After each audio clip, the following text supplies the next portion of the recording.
Hola a todos. El episodio de hoy es un capítulo muy especial porque tengo el honor de contar con la presencia de un gran escritor, como lo es el caso de Damián Parodi, o como diría su seudónimo literario, Ian Parr. Damián, es un privilegio para mí tenerte aquí en mi podcast. Primero que nada, quiero realmente destacar lo que es toda tu saga literaria de Abca Ellis y principalmente, y para comenzar todo esto, centrarme en algo muy importante y es en Delta, que es una obra extraordinaria, que a veces cuando uno la lee es como que uno se pierde en las dimensiones entre la ciencia ficción, ¿no? Esa especie de fantasía y la realidad, ¿no? En el modo en el que tienes para narrar las historias, el hecho de que uno se puede imaginar esos paisajes de Bariloche, ese concepto de los jóvenes y todo ese mundo que a su vez uno lo puede tomar como una, una- un género fantástico, pero a su vez con todas las dimensiones espaciotemporales de justamente de la ciudad, ¿no? Esa especie de ambivalencia entre lo urbano y lo suburbano y a la vez aquello que puede ser casi mitológico, ¿no? Pero vamos a centrarnos principalmente en el que para mí es uno de los grandes valores que tienen tus libros y Delta, que es el caso de lo que para mí es la amistad, o podríamos llamarlo como la unión, porque a su vez también algo que me ha sorprendido mucho de tus trabajos es que cuentas con toda una red, toda una unión de ilustradores que son impresionantes. No deja de sorprenderme el hecho de ver cada nombre que participa en tus libros y uno realmente queda como así como diciendo, wow, o sea, es un dream team de artistas y permíteme destacar que es increíble ver el trabajo de la que para mí es la artista de manga argentino y una de las más grandes ilustradoras que tiene nuestro país, como lo es el caso de la gran Patricia Leonardo, la pionera del manga argentino, con obras increíbles como Reparaciones Fina, que para mí es el manga nacional más importante de la historia. Y bueno, ¿cómo se siente el hecho de hacer un libro y contar a la vez con toda una red de artistas? ¿Cómo es realmente coordinar no solamente el hecho de pensar una saga literaria, sino a la vez coordinar tanta, tantos contactos, tantos amigos que están en este mundo del arte? Todo, todo tuyo, Damián. Gracias por estar aquí y puedes comenzar y esta charla tiene que dar para bastante. Hola David, ¿cómo estás? Bueno, primero, mil gracias por el espacio que me estás dando, tanto a mí como a diversos artistas, escritores y editoriales independientes. Y bueno, para contestar esa pregunta nos tenemos que remontar al 19 de julio del año 2008. Ese día fue el día que nos conocimos, todo un grupo de amigos se conoció. Sí, un día antes del Día del Amigo fue justamente. Justo que también ahí también con Patricia Leonardo, yo hasta ese momento no la conocía, justo que la mencionaste.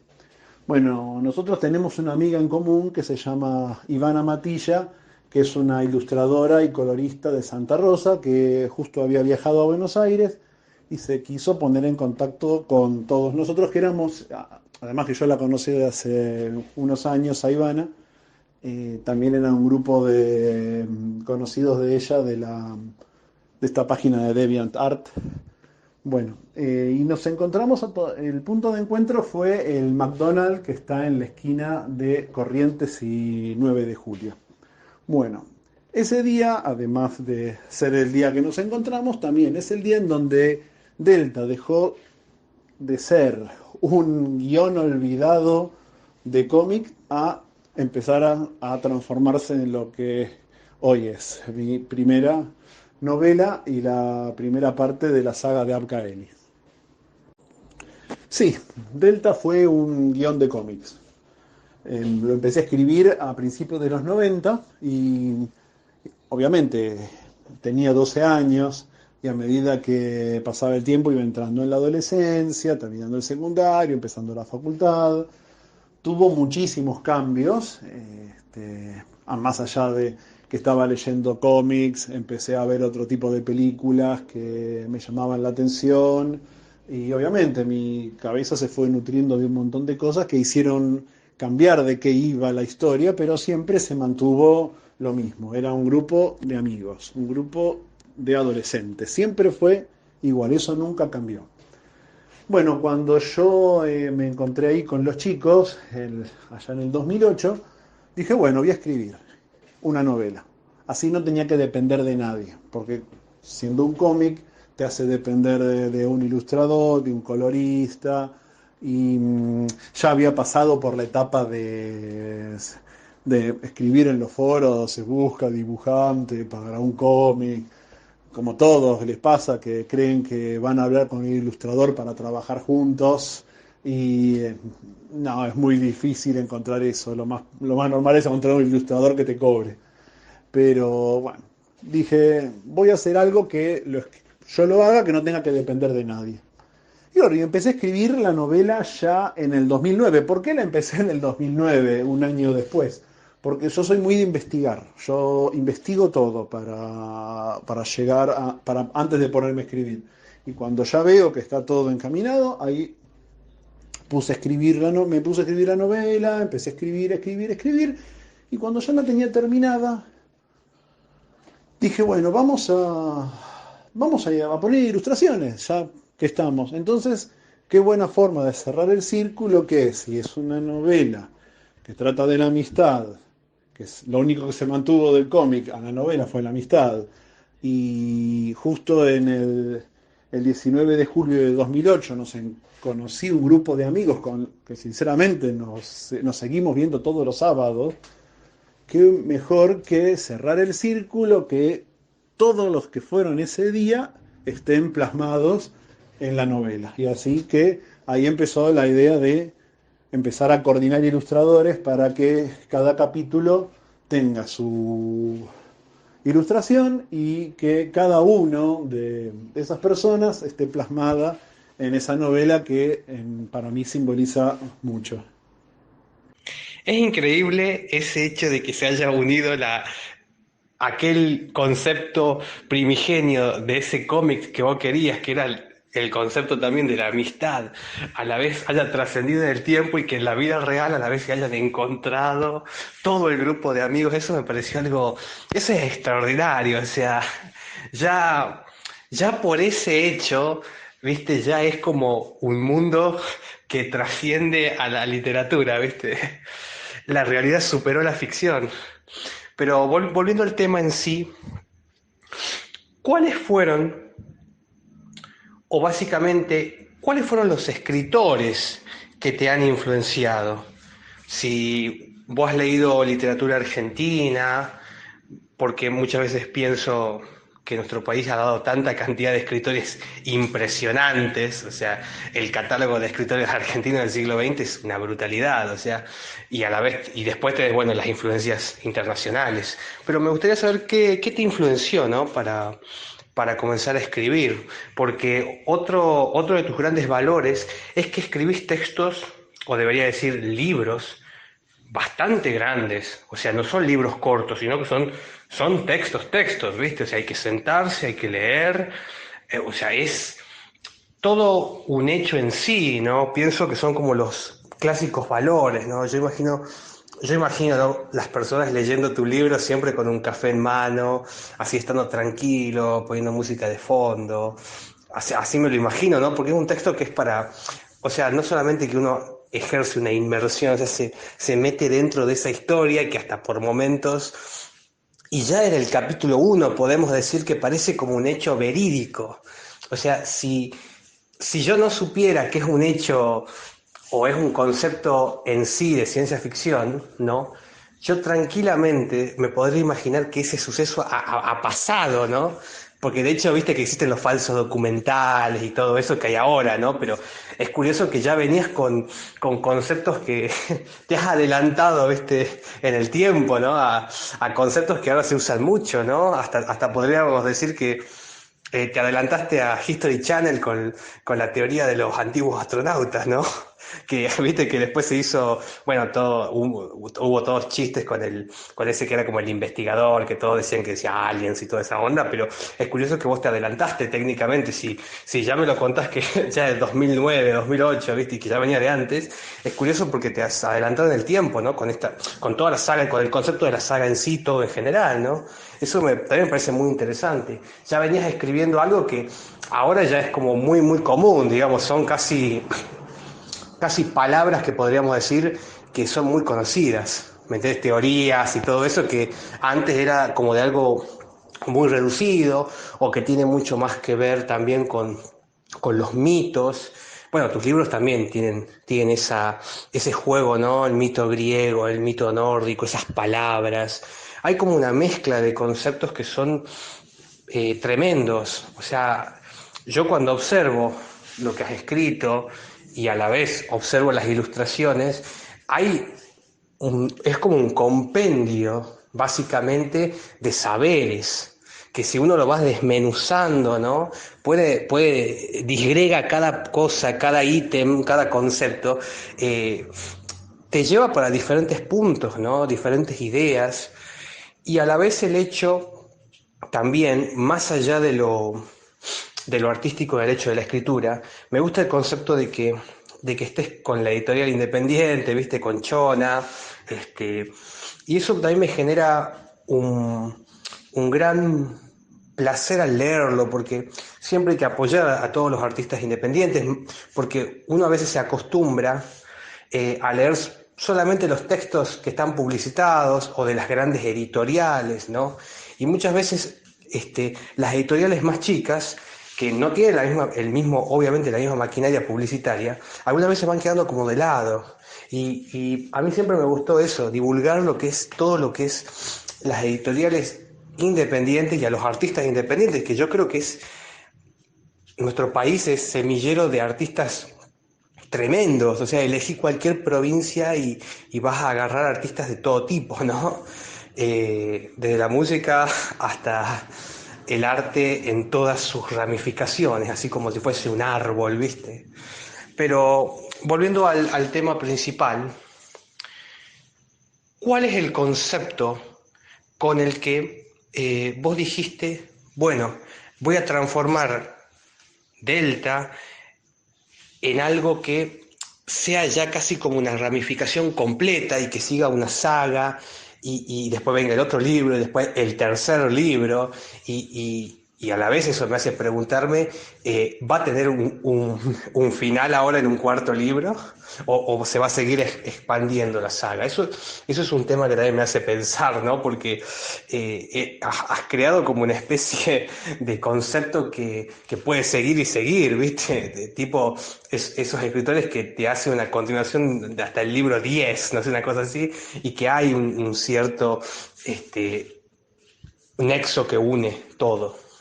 Así que básicamente podemos ir ahí, ¿no? Y a la vez, como pregunta extra, ¿harías un pequeño cómic de Delta? O sea, ¿harías, no sé, tipo cuando se cumpla, no sé, otro aniversario o algo así? ¿Harías como, aunque sea, lo plasmarías tipo, no sé, como un fanzine a esa idea primigenia que vos tuviste? Eso también eso es algo que yo también quisiera ver, ¿no? Sería muy copado. No sé si vos te acordarás cómo era tu idea tan primigenia, ¿no? Y cómo pudiera haber sido el cómic, ¿no?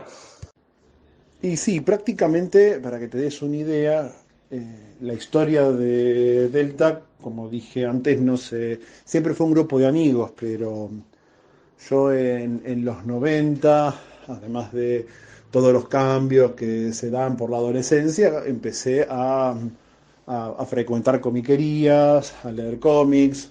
Y prácticamente sí, Delta fue una historia de un grupo de amigos superhéroes en un momento. Y obviamente vos empezabas a buscar, no había internet y los tenías que rastrear ya los cómics a través, y tenías que ir al parque o tenías que ir más adelante cuando estuvo el Club del Cómic. Y después, claro, después llega a tus manos Watchmen y listo, ahí se te da vuelta todo, ya empezás a ver la decadencia del superhéroe y además la entendés, porque, a ver, tenés idea de Watchmen es del 86 recién, pero cuando ya la ves con otros ojos es otra cosa, decís, wow, y ahí, claro, y ahí empieza a cambiar la historia de lo que estás haciendo, de lo que estaba escribiendo. Entonces Delta tomó otro camino, y después, claro, después la di de baja. Y después me puse a investigar un poco el tema del paleocontacto. Yo fui mucho de investigar. Para los que no saben, el paleocontacto es la famosa teoría de los antiguos astronautas. Eh, Delta tiene el concepto, la idea de que existen muchas teorías de la evolución, la de Darwin fue la más conveniente. La idea es que el darwinismo es tan fuerte que mucha gente es muy fácil de explicar porque solamente hace falta ver el dibujito de la evolución del hombre, del Pithecanthropus hasta el Homo sapiens, para que la gente lo entienda, porque personas de cualquier clase social, de cualquier estudio, adultos, chicos, lo entiende, y no solo eso, sino que lo defiende, haciendo que otras teorías de la evolución que se necesitan otro tipo de estudios o una mente más abierta, las tiran al lado del chiste, como pasa con el programa de alienígenas ancestrales, como pasa con, hay un documental que toca otra teoría de la evolución, que es la del mono de agua, que hay un documental de HBO que también toca, lo mezclan con el tema de la existencia de las sirenas y también los toman para el chiste. Y lo peor de todo es que las mismas personas que hacen el programa Alienígenas Ancestrales son escritores que hablan de esa temática. Incluso Eric von Daniken hizo cómics en los 60 más o menos. Ya hacía cómics con las escrituras de él que hablaban prácticamente del paleocontacto. Y eso es cierto, una cosa que yo me di cuenta hace poco, que yo empecé a escribir Delta en septiembre del, del 2009 y el primer capítulo de Alienígenas Ancestrales es de abril del 2010. Igual yo soy un consciente de que cuando la gente empieza, como que hay algo que hace en un momento y un lugar la humanidad piense para ese lado. No me preguntes por qué, pero muchas veces vi que muchos proyectos empiezan con una persona o con una película y en ese momento se está filmando o está haciendo o se está escribiendo lo mismo casi sin tener contacto. Más allá de todo eso, el- la, esa idea surgió y cuando ya tuve esa idea de, bueno, vamos a tocar el paleocontacto, me puse a investigar. Estuve más o menos un año investigando. ¿Por qué? Porque quería tocar muchos temas, porque la idea de Delta era escribir la novela que a mí siempre me hubiese gustado leer. Muchas veces uno va a una, a una librería, agarra un libro, mira la sinopsis, le gusta, se lo pone a leer y resulta que no, yo hubiese hecho tal cosa, no, yo hubiese agarrado por este lado. Bueno, esto tiene todo. Prácticamente encontré una relación que hay entre los mitos nórdicos, los mitos griegos, prácticamente todo lo que conlleva eso, la teoría de los antiguos astronautas, y a medida que iba contando la historia me estaba dando cuenta de que, porque claro, no es que terminé de desarrollar todo y me puse a escribirla, ya cuando llegó un punto en donde eh, había investigado lo suficiente, dije, bueno, Damián, empecé a escribir porque si no, no vas a terminar más. Entonces, claro, uno se pone a escribir, a seguir investigando y toma lo que necesita, porque realmente es impresionante todo lo que se encuentra. Incluso cuando me puse en una parte yo me puse a investigar sobre lo que fue el nazismo y tuve que parar porque era muy...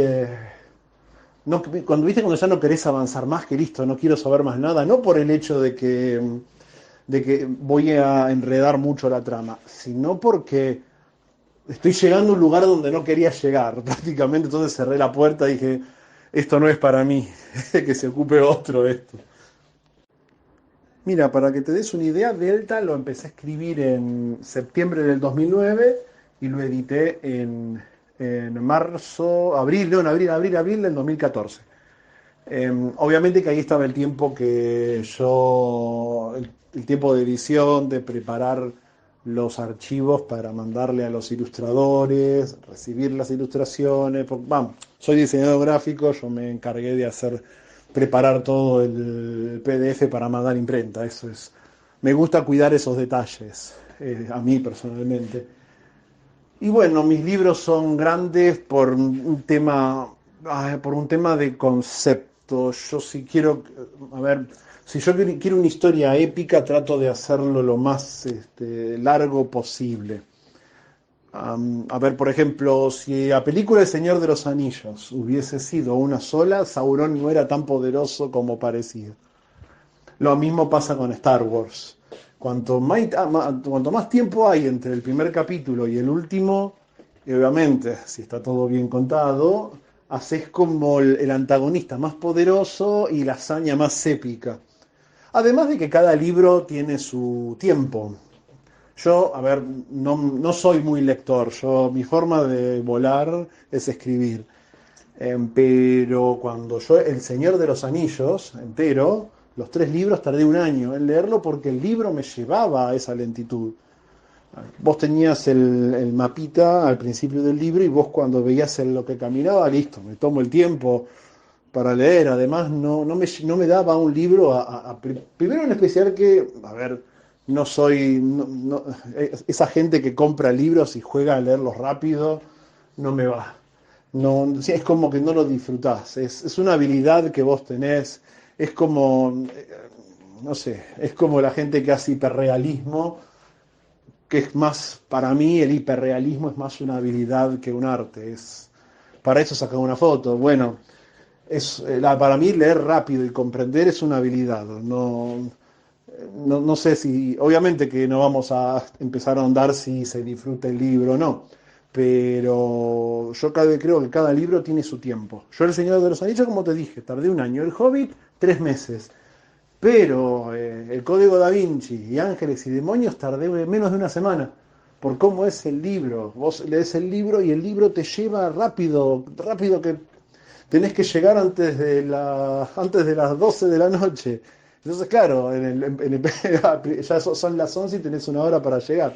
Bueno, el que vio la película va a entender también. Pero cada libro tiene su tiempo. Y está bien, yo empecé a leer cuando terminé el secundario. Lamentablemente no tuve, a ver, no profesores, digamos. Yo en el colegio, que yo hice primaria y secundaria, que era el Instituto Calasanz, que está en la Avenida de la Plata y San Juan, en Caballito, el de la iglesia, porque hay dos sí, colegios Calasanz, tenían un programa de lectura muy, muy local, muy literatura argentina, no, quinto era literatura argentina, cuarto era literatura latinoamericana y tercero era literatura española. Vos ibas con Tolkien y te decían que era muy complejo y no estaba dentro del programa. Y además otra cosa que yo no comparto, que es lo que yo te dije antes, más allá de que obviamente hay tiempos de clase, te obligaban a leer libros de una semana a la otra.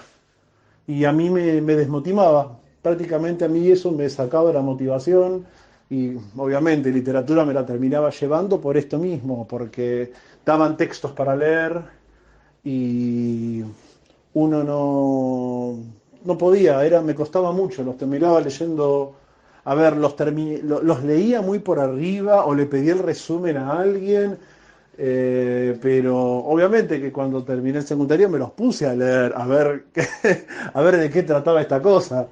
Y así, bueno, ¿qué tuve? Yo tuve Jetta Tore, Don Segundo Sombra, El Cantar del Mío Cid, el Don Quijote, El Garcilaso de la Vega, los poemas de Becker, Las de Barranco, Rosaura a las 10, El Túnel, Crónica de una muerte anunciada, libros que leí después. Y, a ver, me das un libro que yo lo defiendo, es el Martín Fierro. El Martín Fierro es increíble esa novela.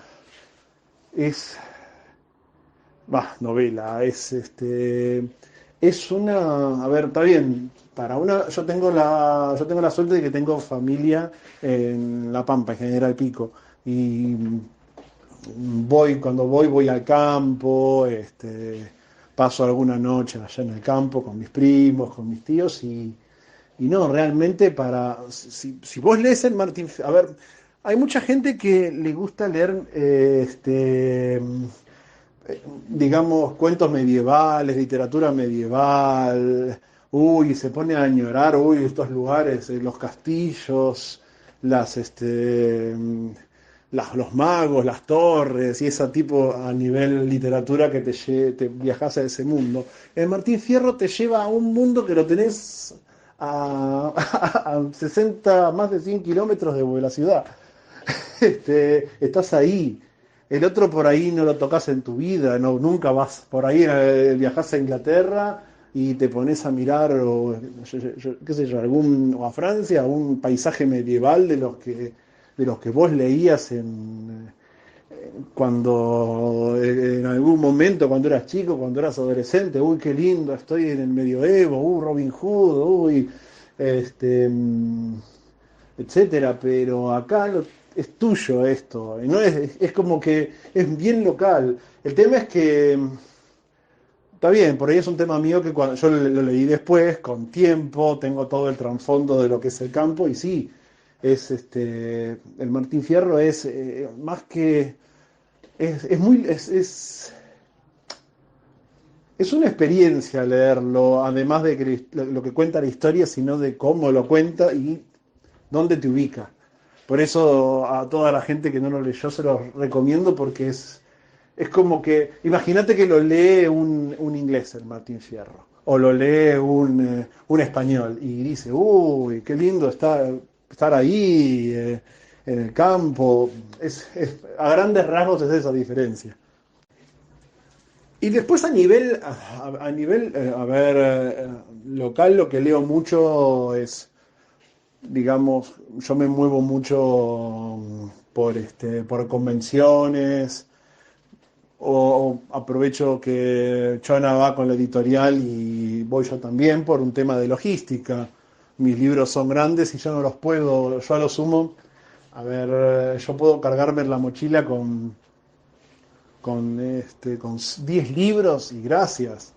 Jonah por lo pronto va con el auto, me hace el aguante, me hace toda la logística y yo voy. Pero cuando voy me encuentro con otros escritores como Cristian Arliaciono, como Diego Furbato, y sí, vemos en qué andamos, nos compramos las cosas, leemos, etcétera. Como te dije antes, no soy muy lector a nivel hoy que voy a leer, soy más de escribir porque siento que cada vez que me siento, no quiero perderle el rastro a lo que estoy escribiendo, y más en el lugar donde lo estoy escribiendo. Ahora prácticamente ahora estoy escribiendo, como bien vos dijiste, estoy escribiendo la segunda parte de Armageddon, y la trama es tan amplia, con tantos subtemas, que a veces me pierdo. Para los que no saben, como hablamos, Delta es mi primera novela, es autoconclusiva, nunca esperé hacer una saga, era amor propio, quiero terminar Delta por lo que fue. Después de Delta escribí Bodom. Bodom es una historia, es una novela que saqué también ilustrada. La contratapa justo también es de Patricia Leonardo, pero era otra cosa, era la lucha de la ecología y la tecnología en un mundo steampunk, en el auge de una nueva forma de energía que es la electricidad.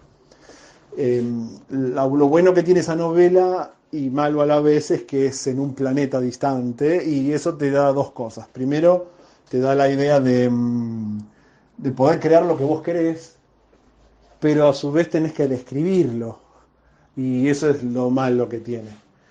Tenés que usar mucha descripción para ubicar al lector. Bueno, y una vez que terminé Bodom dije, no, tengo que volver a Delta de alguna forma. Cuando Delta era un cómic, una de las razones por la cual yo dejé de hacer que sea un cómic es que lo expandí muchísimo. Era en sí una saga de cómic que cuando yo la veía de lejos decía, no, esto va a ser imposible dibujarlo. Entonces, bueno, volvamos. Cuando terminé de escribir Delta, la cerré. Entonces, bueno, ¿cómo podemos hacer para continuar esto? Bueno, Delta está contado como si fuese Lost. Cada capítulo empieza y tiene flashbacks al pasado de cada personaje. Entonces, bueno, ¿cómo continuamos esto? Bueno, agarramos a mí una temática que a mí siempre me gustó, que fueron los extraterrestres. Es el terror que les tengo al extraterrestre gris de los ojos grandes, es el tanto como las ganas que tengo de verlo. Es como la idea de, onda, no existen, pero quiero que se me aparezcan. Y a su vez tampoco quiero que se me aparezcan. Cuando yo era chico, películas como Encuentro Cercano, este, hasta ET, no las podía ver. Ya el hecho de pensar en un extraterrestre que viene a un ser que baja a la Tierra y se te pone adelante tuyo, ya era tétrico para mí. Obviamente que después salieron más películas, hay un falso documental del caso McPherson que fue el terror, no, fue increíble esa película, ya era no poder, irte a dormir a oscuras, asustado, ya a cualquier edad significa que el producto funcionó. Bueno, entonces tomé la temática de los extraterrestres y para ponerle onda, Blonek, que es la segunda novela, está contada como Expedientes X. Es un tributo a X-Files. Cada capítulo es un caso y uno de los casos es algo que pasa en Delta. Es por eso que si Delta es el mundo, Blonek es el motor de ese mundo. Cuando la gente me pregunta a mí por cuál novela puedo empezar a leerla, le digo, mira, si querés, Delta es autoconclusiva y es la primera, pero Blonek no es autoconclusiva, pero Delta te va a dar un trasfondo de lo que pasa. Y después, claro, después de Blonek viene la tercera parte que se llama El Ocaso. El Ocaso tiene una característica importante que se escribió en pandemia y es enorme, hasta el punto que la tuve que separar en partes. Está El Ocaso a Armageddon, que es la primera, que es la continuación de Blonek. Y después viene El Ocaso Apocalipsis, El Ocaso del Destino de los Moais, y ahora estoy escribiendo la última parte del Ocaso, que es Dies Irae. Para que te des una idea, todo iba a estar en uno, pero era muchísimo. Pandemia me hizo escribir mucho a mí. A ver, para que te des una idea, Armageddon creo que tiene 700, alrededor de 700 páginas. Apocalipsis tiene 200, 300, creo. Y el Destino de los Moai creo que tiene 120, son chiquititas porque eran partes de uno. Pero ahora estoy escribiendo Dies Irae, que estoy bastante adelantado, y con eso termino El Ocaso, para darle pie a la última parte que se llama Omega, que de cada tanto les voy escribiendo algo para no tener que empezar de cero. Y ahí hubo un problema grande con la pregunta que me hiciste sobre coordinar ilustradores. Una de las cosas que me pasó en Armageddon fue que yo tenía la costumbre de hacer una ilustración por capítulo. Entonces agarré y dije, bueno, vamos a llamar ilustradores. Yo siempre, a los primeros que llamo fueron al grupo de la mesa de allá del 19 de julio de 2008. Y después empiezo a llamar a otros, pero porque algunos te contestan, otros no. Algunos te piden una cantidad de plata que no tiene no tiene relación, otro no. Entonces, bueno, yo le escribí a un montón de gente y todos me respondieron que sí. Entonces tuve que cambiar un poco la idea de hacer un capítulo, una ilustración por capítulo, por poner la ilustración donde tiene que estar, para que la misma ilustración no te spoilee, sino que acompañe el texto. Las ilustraciones aparecen en las páginas impares y más o menos lo peor que te puede pasar es leer, es que la imagen te muestre algo que no pasó todavía. Así que me preocupé porque eso no pase. Pero eso en Armageddon fue un desafío. ¿Por qué se llama El Ocaso? Porque en Delta hay dos capítulos que se llaman El Ocaso Ragnarok y El Ocaso Titanomaquia. Es obviamente que ya se sabe de qué tratan esos dos capítulos, así que bueno, vamos a hacerlo parte. Entonces todo el ocaso tiene todos esos nombres: Apocalipsis, Armageddon, Dies Irae, y bueno, y todo se va encauzando para Omega. Mi idea, que cada vez es lejana, es poder terminar toda la saga en Omega recién para el 2024, como haciendo alusión a los 10 años de Delta. Pero no sé, en este momento estoy escribiendo cuando puedo. Por suerte no trabajo de escritor. Soy escritor, pero no trabajo de escritor, por suerte. Esto me da pie a no depender de esto. Así que tengo mucha más libertad en tomarme los tiempos que sea. Es increíble escucharte, Damián, es extraordinario. Me acuerdo que cuando conocí Delta, justamente, que es aquella primera edición, es lo más probable porque después está la segunda edición que es como más ancha, viste, que tiene ya un formato más como los otros. Pensar que yo tenía ahí, yo recién llegaba a Buenos Aires, pues yo soy de Tucumán en realidad, y tenía 19 años, así que es muy flash, ¿no? Que ahora que yo tengo 27 años, todavía sigue la saga, ¿viste? Veamos si la terminás antes de que yo cumpla los 30.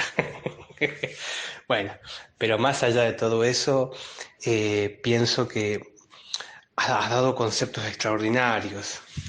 Y además, principalmente, me gustó el hecho que vos nombraste lo del Martín Fierro. Bueno, mencionaste justo dos libros, ¿no? Fundamentales. Mencionaste lo del Martín Fierro y a Don Segundo Sombra, como el inicio casi de la gauchesca y el final de la gauchesca, ¿no? Como ese círculo que tienen ambos, ¿no? Esos dos libros. Porque ya después yo también pensaba pensaba leyéndote también que el hecho de esa especie de crónica, como vos narrás algunos hechos, casi como si lo estuvieras viviendo. Bueno, era lo que hablábamos del falso documental y todo esto que estamos hablando, que tranquilamente pueden ser como hechos verídicos. Pensaba que habías leído a Roberto Arlt, ¿no? Y las aguafuertes porteñas y todo ese tipo de crónicas. Pensaba que me lo ibas a mencionar a Arlt, como la escritura, ¿no? Del siglo XX, que para mí otro de los grandes escritores argentinos. Pero más allá de todo esto, pienso que hay tanta cantidad de influencias y hay tanta cantidad de ideas que al lector se le pueden pasar por la cabeza, ¿no? Leyendo tus libros, muchas veces leyéndote pensaba y me acordaba de los youtubers que hablan justamente de temas, de los temas de la casuística ovni y todo lo demás. Pensaba en los dos españoles, ¿no? Que son como muy emblemáticos, o al menos a mí me gusta verlos en YouTube, que son Iván Martínez y a David Parceriza, ¿no? Que son, a mí me encanta cómo tratan todos estos temas, ¿no? Y muchas veces es como que unía las cosas que ellos hablaban con lo que vos ibas presentando, teniendo en cuenta que yo los veo a ellos desde que finalizaba mi secundaria. Imagínate que yo terminé en el 2012 y bueno, unos años después ya vendría tu libro y bueno, y siempre fueron como acompañando, ¿no? Todas esas cosas yo lo iba, como que todo lo voy uniendo, ¿no? Ciertas músicas, ciertos videos, ciertas imágenes y bueno, el hecho también de que lo has situado en Bariloche, ¿no? Eso también es otro tema que el lector se puede totalmente sentir identificado con los lugares. Bueno, lo nombraste, lo dijiste muy bien con lo del Martín Fierro, eso creo que está muy bien explicado ahí por vos. Pero pienso en eso, o sea, es como, bueno, vi las fotos que vos pusiste, que lo llevaste al libro, viste, por todos los lugares emblemáticos que justamente están en tu libro. Hay como una especie de relación muy fuerte entre la realidad y el hecho mismo ficcional, entre comillas, ¿no? Del libro es impresionante, parece como que van de la mano. Lo del grupo de amigos es lo mejor del mundo, o sea, eso me ha encantado. O sea, que hubiese, ahora que escucho ese extra, la historia de cómo se conocieron ustedes, ¿no? Eso me pareció de una belleza extraordinaria. Siempre pienso yo en la unión que justamente hay que unirse todos, ¿no? Especialmente en el arte, en épocas como estas, que hay mucha desunión o se buscan muchas veces peleas o lo que sea, unirse es algo importante.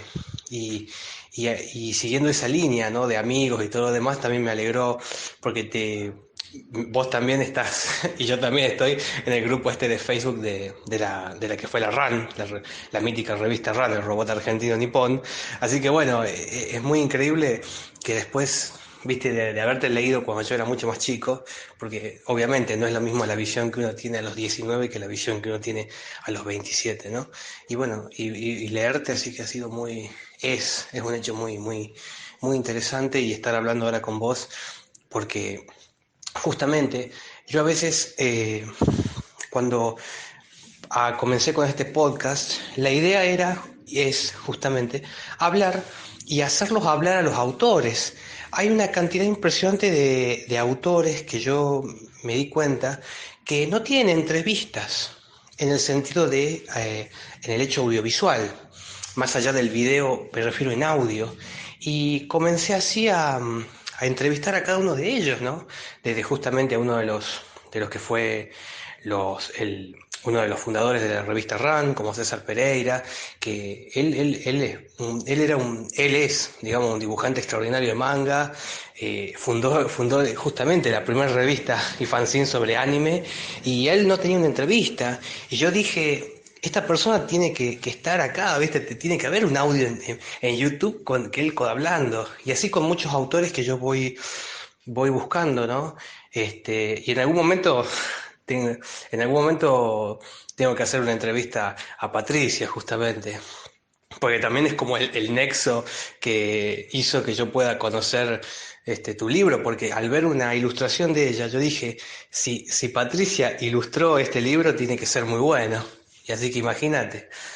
Yo leí el manga que hizo Patricia cuando yo tenía 12 añitos y estaba en la primaria, así que es curioso, o sea, porque pienso que todos ustedes y todos los autores que yo sigo, desde las revistas de anime y todo lo demás, me acompañan desde muy chico, o sea, desde épocas de los 10 años, ¿viste? Y ahora con 27, ¿viste?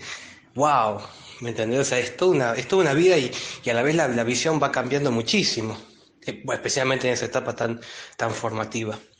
Así que, así que pienso que es un privilegio haber podido hablar con vos, Damián, y para ir dando como una especie de cierre, me gustaría, si vos tenés un concepto o una idea para los chicos más chicos que yo, por ejemplo, alguien que tiene 20 años y diga, bueno, quiero comenzar a escribir, ¿qué consejo le darías vos?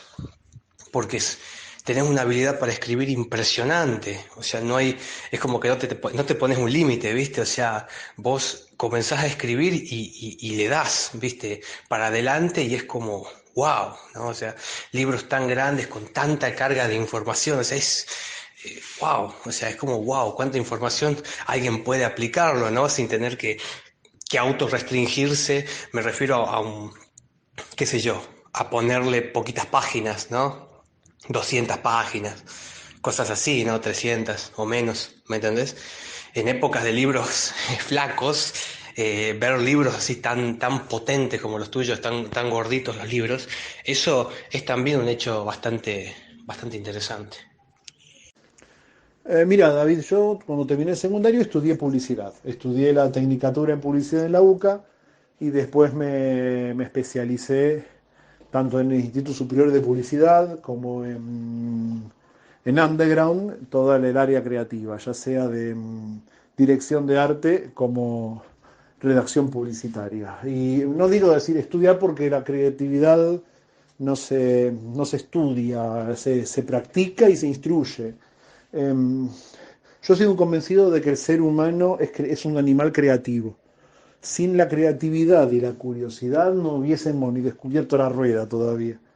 A lo que voy es que todos somos creativos, ¿no? Desde Bollo, Tolkien, todos tenemos acceso a un manantial de creatividad en el medio de una selva. La única diferencia que tenemos es cómo hacemos para llegar a ese manantial y qué hacemos cuando llegamos. Hay gente que usa un mapa, hay gente que usa una brújula, hay gente que usa un guía, hay gente que se pierde y lo encuentra y después cuando llegan lo miran, tocan el agua, toman el agua, ponen una embotelladora, lo que sea, pero esa es la diferencia que tenemos. ¿Por qué hay gente que es más creativa que el otro? Es eso. Prácticamente lo que te da la creatividad es todo lo que tu cerebro va absorbiendo. Es decir, hay veces que vos te levantás para ir al trabajo, llegás al trabajo el lunes y cuando llega el jueves ni te acordás qué pasó. Porque es tan rutinario todo eso que haces que no sabes qué día es, salvo que en el medio de ese viaje pase algo. Por eso hay consejos que yo doy es que hagan cosas distintas, que además de leer, estudiar, investigar, meterse en el tema, intenten cosas que el cerebro no se espere para nutrir al cerebro de ese conocimiento o de esa experiencia.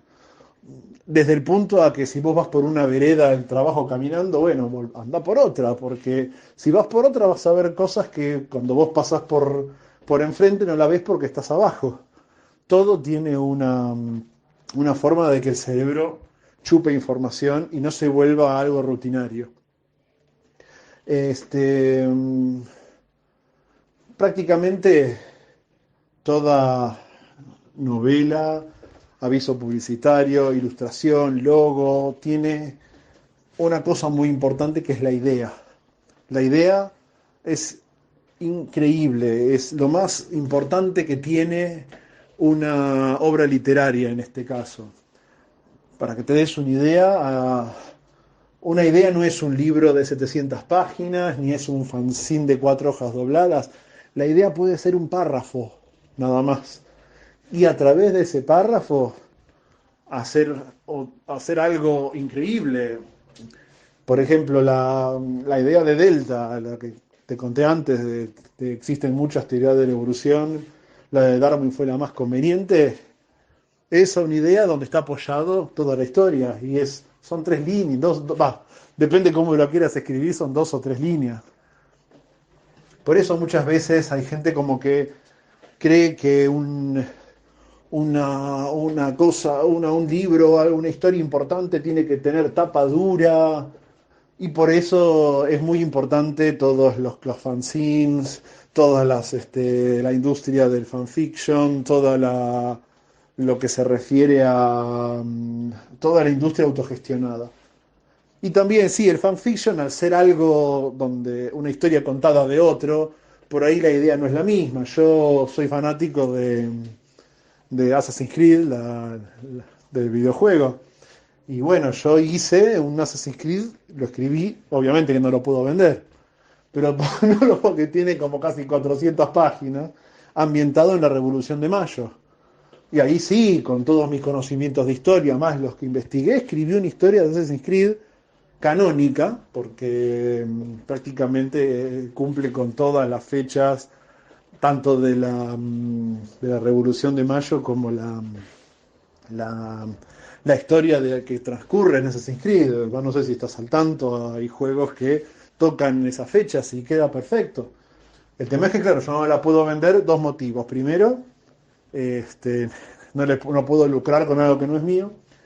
Y segundo, no la puedo vender como fanzine porque tengo que mandar a imprimir directamente y no puedo gastarme plata que tengo que regalar. Por eso mismo, y obviamente, y esa historia, a pesar de que está basado en una idea de otro, tiene una idea. Ese es el punto de que nadie cree que, como te dije, por tener un libro de tapa dura, ya uno soy escritor. No, cualquiera es escritor. Nada más hay que tener una idea que contar y sentarse a escribir. Yo escribo en un procesador de texto que no me dice cuántas páginas son. Así que por eso no es que digo son 700 páginas. Yo digo 700 páginas cuando recién lo pego en el InDesign y obviamente separo los capítulos, pongo la página en blanco para cada ilustración, pero no, cualquiera puede escribir. Esto es importante que lo sepan todos. Y si una persona como yo puede escribir Delta y que la gente que lo lea o que pueda ver que eso es posible, es decir, esta persona por su cuenta escribió estos libros y los editó con estas ilustraciones, con estas tapas, con esto, es prácticamente es una misión cumplida, digamos, de lo que sería la saga de Arcaelis. Bueno, una cosa curiosa que tiene la primera edición de Delta, primero que tiene el formato A5. Cuando empezamos a editar, luego empezamos porque con Jonathan empezamos editando en la misma imprenta, le gusta, por más que yo quería un formato de 15 por 23, que es el que tiene la Delta, ellos dijeron que para abaratar costos iban a usar el formato A5, que es la A4 doblada prácticamente. Le era más barato, le era más fácil a ellos y más barato a nosotros. Pero a mí nunca me gustaba porque cuando estás en la mitad del libro tenés que abrirlo mucho para llegar a la mitad. Eh, la- la- el dibujo de tanto de las dos ediciones es el mismo, es de Patricia Leonardo, pero empecé a usar el diseño de Blonek ya con los personajes abajo de una forma y los personajes arriba. Y la única diferencia que tiene es la tapa de la segunda edición, además de estar a color, los chicos de abajo estar a color, está pintada por Vladimir Rikovsky, que también es un artista increíble, que también estuvo en la mesa del 19 de julio. Y la otra diferencia que tiene, que es muy importante, es que el Bariloche que se describe en la primera edición no tiene nada que ver con el Bariloche de la segunda. Cuando yo describo el Bariloche de la primera edición, es una descripción muy aérea, muy por arriba, incluso porque no había había lugares que no tenía internet, no podía usar las marcas. Para la segunda edición hablé con Bypass, hablé con Friends y me puse a describir, cuando se tocaba Bariloche, era describir Bariloche, no era pasarlo por arriba, ya era hacer una descripción más carnal. Por eso la segunda edición es un Bariloche real. Incluso tuve que cambiar un convento que andaba por ahí por la mismísima catedral de Nuestra Señora de Nahuel Huapi. Es decir, no podía no ponerla. Incluso todo el capítulo que terminan en la catedral lo tuve que contar de nuevo. Incluso el lugar donde paran el auto, si vos lo leíste lo vas a saber muy bien, existe físicamente. Porque cada vez que voy paso por ahí también y tengo la foto ahí. No, las locaciones es increíble, por eso cuando lo empecé a hacer una campaña de Bariloche, que vas a sentir que estás ahí. Porque más allá de la ciencia ficción y de la amistad, Bariloche tenía que estar presente por una idea de que Bariloche es la ciudad en donde van los egresados, donde van los compañeros, pero son los verdaderos amigos los que regresan. Y asimismo, yo cuando a veces hablo con alguien que se va con alguien que tiene un hijo o el mismo que se va de viaje de egresado, le digo, Bariloche va a seguir estando el año que viene, va a seguir estando en 50 años, va a seguir ahí las montañas y la nieve. El viaje de egresados es uno solo, así que quiero disfrutarlo como si fueses un egresado, no con la mentalidad de anda a conocer que por ahí no volvés nunca más. Sí, vas a volver muchas veces. Muchísimas gracias, Damián, por todos los conceptos que nos has dado. Es increíble escucharte. Y como última pregunta, y también como cierre, para la gente que nos escuche de otras provincias, que no está en Capital Federal o en la provincia misma de Buenos Aires, ¿no? Donde muchas veces están más los eventos, donde va muchas veces Chona, ¿viste? Que va por zona sur, zona oeste, todo eso. La gente que se pregunta cómo pueden conseguir tus libros. Estaría muy interesante que nos digas los canales y también eh, para los que quieran saber más de vos, cuáles son tus redes sociales, dónde contestas más. Y bueno, muchísimas gracias, Damián. Un, un honor y una alegría inmensa poder escucharte y ya se va a venir otra entrevista para futuro. Pero bueno, muchísimas gracias. Bueno, David, mira, una de mis grandes falencias es que yo no me muevo como se mueve Chona. Chona va a todos lados, yo voy cuando tengo tiempo a lugares que me queden relativamente directos y yo dependo mucho de que vaya él por un tema de logística, como te conté antes. Pero, o por a veces por afinidad voy a Villa Ballester, también voy a la Avellaneda Expofan, que ahí está Yeso, que también estuvo, fue parte de la Yeso de Martín Vargas, creo que se llama Yeso, que organiza la Expofan, que también fue parte de la mesa del 19 de julio. Eh, Más o menos, ahí, por ahí me muevo y también, como te dije, yo dependo de Chona entre que llevo toda una mesa con tanto las novelas, material de merchandising, cosas para que la gente vea, como que no llevo nada, llevo muy poco. Y por otro lado, para la gente que quiera conseguir la novela, también en la página de Boina Editorial, Chona tiene toda una plataforma de envíos para el interior, así que ahí tampoco habría ningún problema. Y para seguirme yo tengo la web de la novela, que es abkaelis, ab-kaelis, ab larga, -kaelis. Y ahí en la info está la información a la página mía personal, que por ahí soy colgado cuando publico, no soy de publicar constantemente, salvo que pase algo importante en lo que es el desarrollo de la novela. Pero contesto los mensajes, eso no, ahí contesto rápido, no hay ningún problema. Soy muy colgado, yo prácticamente todo el tiempo que tengo, si no es trabajando, es escribiendo. Yo escribo, a mí me das un lápiz y un papel y escribo algo para lo que es la saga, o escribo con el celular en el Google Drive, incluso a veces salgo a caminar y grabo audios de lo que voy a escribir después, así que no tarde, trato de responder rápido y tratar de mantener la página actualizada, la página, el sitio de Instagram, pero cuando hay que responder, respondo, no hay ningún problema. Así que bueno, mil gracias por todo, por este espacio, tanto para este espacio, sino como con este proyecto de mostrar a todos los artistas autogestionados y bueno, ya nos estaremos hablando en otra entrevista. Un abrazo, saludos.